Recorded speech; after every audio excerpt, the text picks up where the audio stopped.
6 tips for deep sleep. But hey, before we get to those solutions, I gotta ask you a serious question. And be honest here. Do you really think catching up on sleep on the weekends actually works? Think about it. How many times have you pushed through total exhaustion on a Wednesday, telling yourself, I'll just sleep in on Saturday to make up for it? Right? We all do it. It's this deeply ingrained habit. But I have to warn you, this is a massive, harmful myth that is actively damaging your health. Okay, let's dive right into this. Here is the hard scientific truth. The human body has absolutely no sleep bank system. None. You can't accumulate a debt during the week and just pay it off on the weekend. Actually, if your sleep drops into the negative, you can never get it back to 100%. It's gone. Sleep debt basically functions just like compounding interest on a terrible credit card. The debt just piles up, compounding day after day, and that chronic deficit leads directly to accelerated aging and severe long-term diseases. And this brilliantly illustrates exactly what happens when you carry that debt. Total chaos inside your body. Look at this. If you're sleep deprived, ghrelin, which is your hunger hormone, spikes by a massive 28%. Meanwhile, leptin, the hormone that actually tells you you're full, drops by 18%. So your brain is literally screaming at you to eat, but it completely refuses to tell you when to stop. Plus, a lack of sleep basically shuts down your brain's impulse control. The data shows this leads directly to eating an extra 300 to 400 calories per meal, mostly in heavy carbs and sugar. Now, if you are actively trying to lose weight right now, this next number is going to absolutely shock you. 60%. No joke. If you are sleep deprived while dieting, 60% of the weight you lose will be your hard-earned muscle, not fat. Your body will literally cling to its fat reserves like a hoarder and burn your muscle instead. That is the true hidden cost of missing out on deep sleep. But hey, here's the incredibly empowering news. You have total control over this, and we can solve it by mastering 6 specific household adjustments: regularity, darkness, temperature, walk it out, manage caffeine, and avoid alcohol. All right, let's kick things off with tip 1, the consistent clock, which is all about regularity.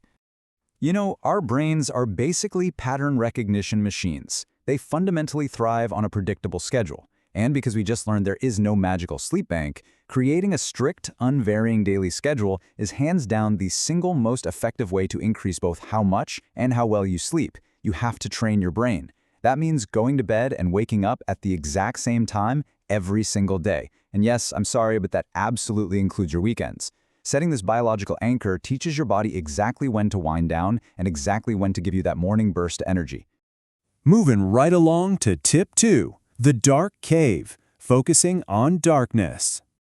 So, in our modern world, we just don't experience true darkness anymore, do we?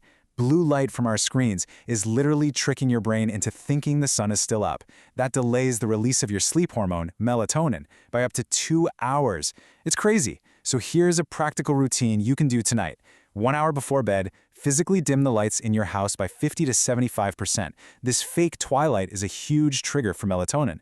And as for your phone, implement a strict standing up rule. You're only allowed to look at your phone if you are physically standing on your feet. It acts as this brilliant physical barrier so you don't get super comfortable and just endlessly doom scroll the night away. Next up is tip 3, the cold sanctuary, all about temperature. So the crucial point here is that most of us are making the huge mistake of sleeping in a bedroom that's just way too warm. It's a biological necessity for your body's core temperature to physically drop by about 1 degree Celsius so you can initiate and maintain deep sleep. That's why the absolute sweet spot for your bedroom thermostat is right between 18 and 18.5 degrees Celsius. Now, if you naturally run cold, no worries. You can totally wear thick socks to bed or throw a hot water bottle at your feet.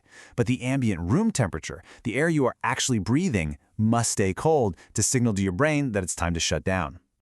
All right, tip 4 is the 30-minute reset, or what we like to call walk it out. Let's see how this builds.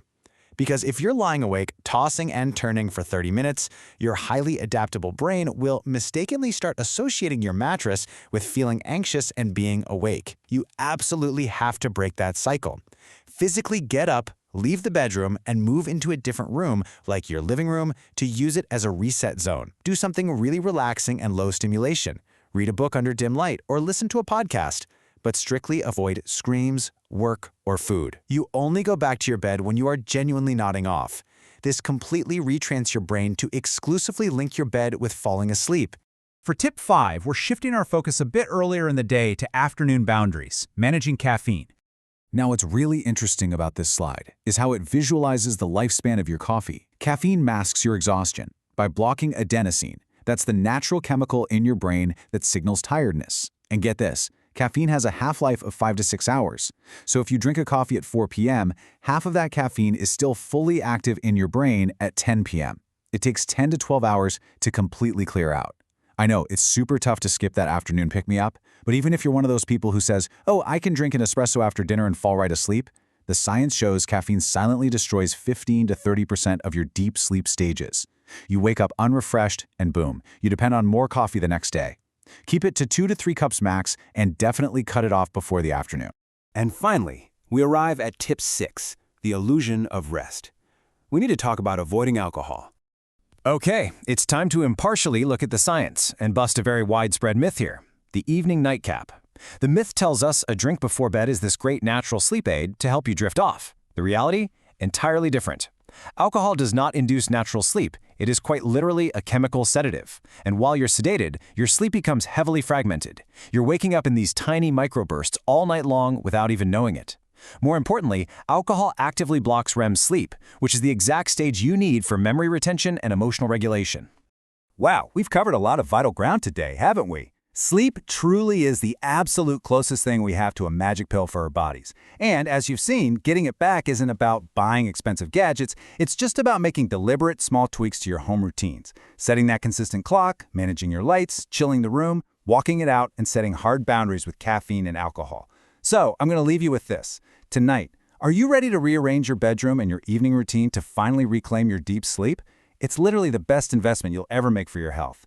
But it kind of makes you wonder, doesn't it? If just a little light and a little heat can steal your sleep, what other hidden household habits are secretly sabotaging your health?